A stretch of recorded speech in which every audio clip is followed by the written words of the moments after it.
O número de casos de dengue nas 2 primeiras semanas deste ano foi mais do que o dobro do registrado no mesmo período do ano passado, segundo dados do Ministério da Saúde. Nas 2 primeiras semanas deste ano, houve mais de 55 mil casos prováveis de dengue no país. 6 pessoas morreram por complicações da doença.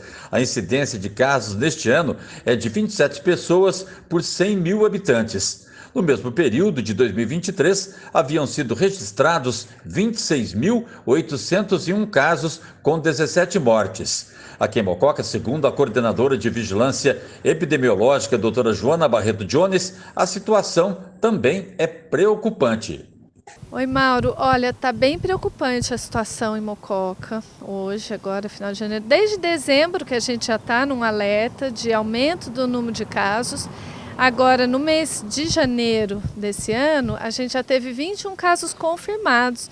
A gente sabe que o número de casos é sempre maior que isso, porque tem subnotificação e às vezes os casos acabam sendo notificados, mas demora para chegar para a gente. Então, assim, 21 confirmados esse mês. Então, assim, é bastante caso. A gente está, é bem mais do que teve no ano de 2023. Então, a gente está começando um ano com uma explosão de casos. E a tendência agora é piorar, porque a gente está no mês quente, fevereiro e março vão continuar quente. Então, assim, a culpa não é da chuva, então é importante falar isso, né? Então, a questão é a água, mas não a chuva.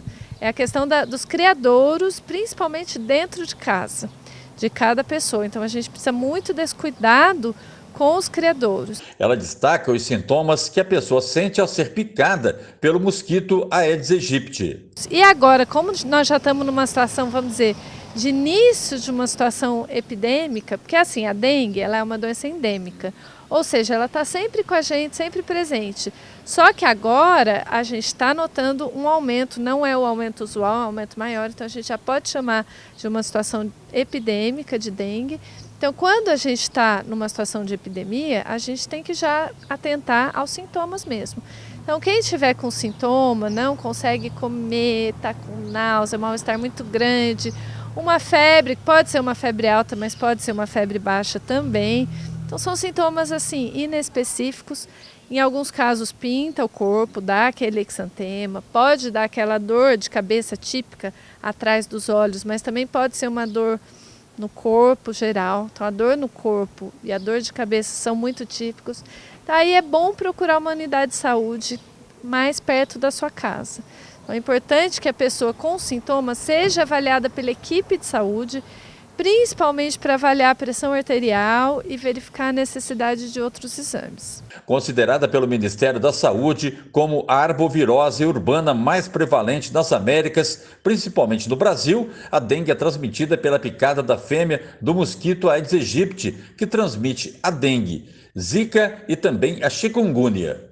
São doenças transmitidas pelo mesmo mosquito, pelo Aedes aegypti, mas são doenças diferentes. Então, nesse momento, o que está circulando em Mococa, confirmado, é dengue. Tá? Chikungunya tem em outros municípios da região, mas é um evento mais raro, a gente tem que ficar atento, até porque os sintomas são semelhantes e a gente pode confundir. A zika já faz um tempo que não está circulando, então a nossa preocupação nesse momento é mais a dengue, um pouquinho também o chikungunya. Chikungunya dá muita dor articular. Então tem que ficar atento nessa questão da dor nas juntas. Se for muito exagerado, aí a gente pensa em chikungunya, mas via de regra hoje, quem tem esses sintomas em Mococa, a gente vai pensar principalmente em dengue. O período do ano com maior transmissão é justamente nos meses mais chuvosos de cada região, geralmente de novembro a maio, e, portanto, o alerta é para o combate ao mosquito. Água parada é o principal foco e os ovos do mosquito podem sobreviver por um ano no ambiente. A infectologista afirma que o cenário para 2024 é extremamente preocupante de uma forma geral, em razão do momento climático favorável para a proliferação do mosquito por causa do El Niño, que vem com um calor intenso e muita chuva. Principalmente a temperatura alta, a chuva. Então, quando vem a chuva forte, ela até lava alguns criadouros, como as calhas, por exemplo. Só que aí para de chover, aquele restinho de água fica acumulada, se ninguém for lá limpar, pronto, já temos um criadouro ali na calha, temos um criadouro na drenagem de água subterrânea, às vezes na casa, que a pessoa não vê, tem um ralinho ali.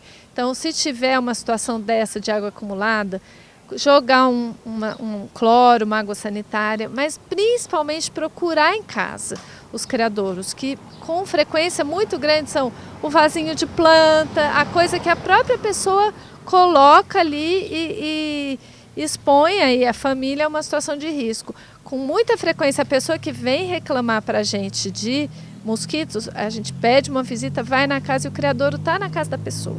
Então, é uma questão de procurar, então tirar aquele dia, aquele sábado, uma horinha naquele dia, 10, 20 minutos para, né, uma horinha que eu falo é se alguém da família tiver uma escada, condição de subir num lugar mais alto, verificar a caixa d'água. Se não puder, verificar a água do cachorro, com frequência. É simples, a gente troca a água, não adianta trocar. Tem que lavar com bucha. Então tem uma série de cuidados que a gente tem que ter um cuidado mais especial quando está numa situação de epidemia. Porque com esse calor, passou uma semana, aquela água, se a pessoa não lavou, já vai estar cheia de larva. E fica mesmo, a gente acha. Então tem que ter esse cuidado.